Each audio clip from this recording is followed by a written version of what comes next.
Vijayawada హైవేకు IT కంపెనీలు queue కట్టనున్నాయి.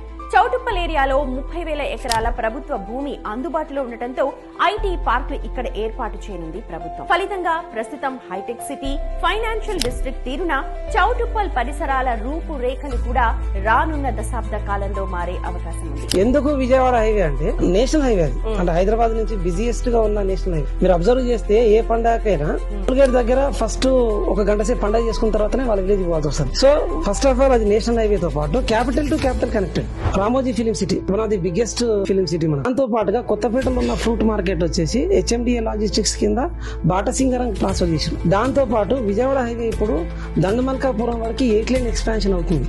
8 flyovers already build అయింది. అంటే ఇవన్నీ వస్తున్నాయని చెప్పట్లేదు, మనం ఆల్రెడీ వచ్చినాయి. Dandumalkapuram industrial area, green industrial park, MSME అంటే medium and small scale industries ఏసియాలోనే బిగ్గెస్ట్, ఇండియాలో ఫస్ట్ టైం. అక్కడ మనకు ఆల్మోస్ట్ 48,000 ఎంప్లాయ్మెంట్ కు ప్లాన్ చేశారు. 2019 లో స్టార్ట్ అయింది. ఆల్మోస్ట్ 120 కంపెనీస్ స్టార్ట్ అయినాయి మ్యానుఫ్యాక్చరింగ్ అండ్ సప్లై. సో దానికి ఇబ్బంది కాకుండా 8 లేన్ రోడ్ కూడా అక్కడ దానికి శాంక్షన్ చేశారు. ఎయిర్పోర్ట్ రావడానికి కానీ యాక్సెసిబిలిటీ ఈజీగా ఉండాలని.